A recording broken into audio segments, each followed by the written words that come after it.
It isn't news to anyone that anime recently has been producing some of the most generic slop shows possible. So like we've seen everything already and we're just getting the same story told to us over and over and over again.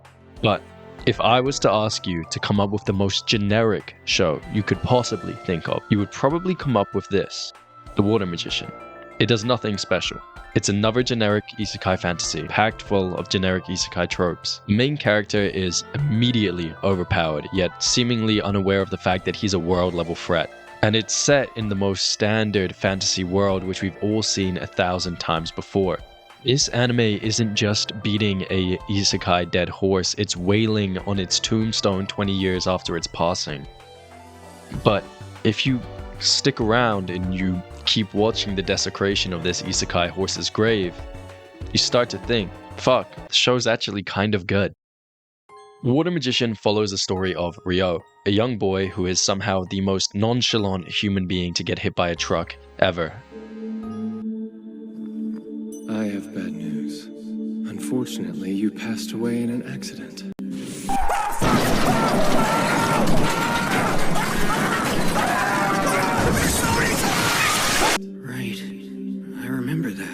Ryo is met in the afterlife by the angel Mikkel, who informs him that he will be reincarnated. Though there is no special mission or catch, he can simply choose to do what he wants to do. Ryo, gunning for 2025's Most Nonchalant Dreadhead award, states that he only wants to live the slow life, and thus, he is reincarnated in a cabin in the forest. Now, the first few episodes of this show is where it's at its best, in my opinion.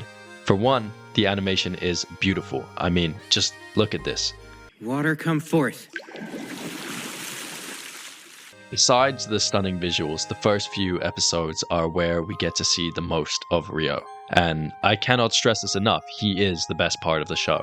Everything he does is done with such childlike whimsy, you can't help but enjoy watching him experience what would otherwise be a very bland fantasy world. In the beginning, we watch him learn to master his magic, which, if you couldn't have guessed, is water-based. But it's the way in which Ryo gains mastery over his magic, and the way it is portrayed to us that makes it really fun to watch. You can't wait to see what he's going to decide to come up with next. It really feels like watching a kid get access to magic and just start cooking up the coolest shit he can. But the show isn't just about learning magic. While living in the woods, Ryo is given enough food to survive for the first 2 months only. So eventually, he needs to learn how to hunt. So, for the first episode, we cut back and forth between magic training arcs and Ryo learning how to take down random wildlife. Clearly, this show is starting slowly. No need to rush into anything crazy. Let's just keep it chill. Slice of life. Calm. Relaxing.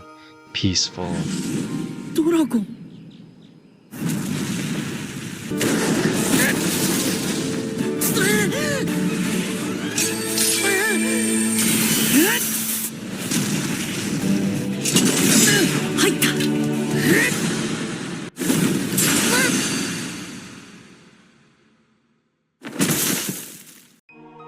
I think this sort of rush of events presents one of the show's biggest problems, which is the pacing. It is a bit all over the place. If you were expecting a Mushoku Tensei where it likes to take its time with things, you were in the wrong place. This is a 12-episode anime and it is treating it like it, rushing through things as quickly as it can. Episode 2 rolls around and we are introduced to the only other character's name who I actually remember in this show. Abel. Abel washes up on a beach with a bunch of other dead guys, but who cares, they're apparently sucked anyway, so no need to worry about that, let's just move on. Ryo finds Abel unconscious on the beach and takes him back to his forest house. After waking up, Abel tells Ryo he has to head back to civilization and he doesn't want to just live in the woods, because civilization has things that are cool like guns, money, hoes, and gambling. Ryo has decided to live the slow life, so he can't just follow Abel back to society and continues living in the forest. Nah, I'm just fucking with you. He instantly folds, gives up on the slow life because, fuck, civilization is way cooler. But to get back to civilization, the two have to travel through the mountains. And, fuck me, it's looking dangerous.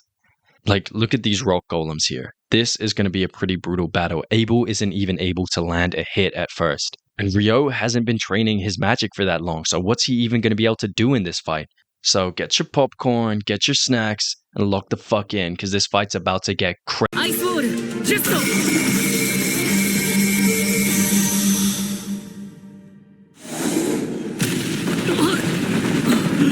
今ので2体。 Oh shit. Don't actually worry about that. The golems, they were a warm-up sort of exercise. We're moving on to the real shit now. I mean, just look at these wyverns. These are basically fucking dragons. Who's gonna be able to deal with this shit? Wait, now here's a griffin, and shit is about to get crazy, okay? Neither of these two can handle this.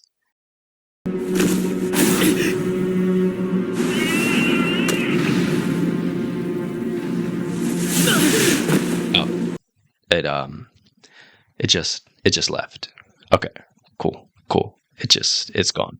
So the two make it back to town. And it's about this point in the show where things start to go kind of downhill. You see, Ryo and Abel have a great relationship. I mean, these two have chemistry on screen. I'm talking Shaq and Kobe levels of chemistry. And I think this is because at their core, both Ryo and Abel have their own personality traits. I mean, they have their own perspectives of the world, their own thoughts, their own feelings. Whereas the new characters that we get introduced to are much more one-note personality traits. I'm talking, we have angry guy, we have nerdy guy, we have horny guy. I mean, it's this guy, but also you.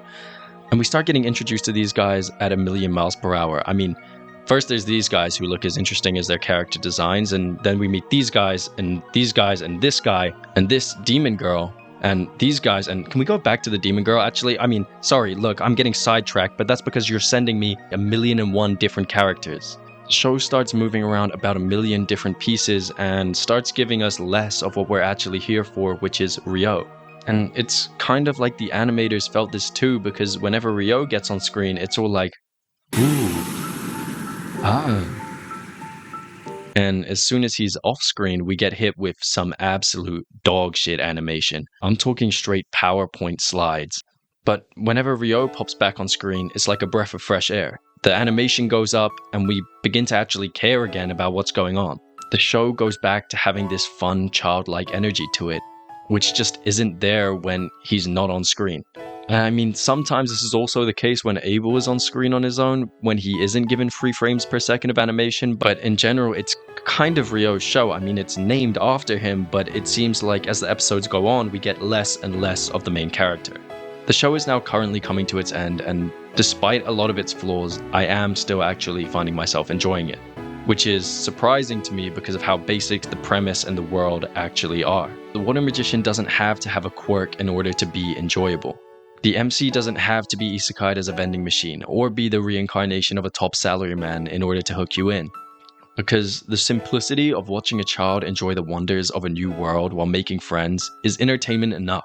The world and premise don't have to remake the wheel, because it doesn't matter to us if we've seen the world 1,000 times over, because guess what? Ryo hasn't. He is experiencing everything for the first time, and it's captivating to watch his childlike wonder grow as he experiences each new thing. The show is far from perfect, but it gave me that nostalgic feeling of when I first started getting into anime and I could boot up any 12-episode generic isekai and binge the whole thing in a day. The main thing that lets it down is not giving Ryo screen time and completely killing the animation whenever he isn't on screen. So I'm gonna have to give this show a complex feeling of nostalgia while also being incredibly flawed and having slightly mid animation at times out of 10.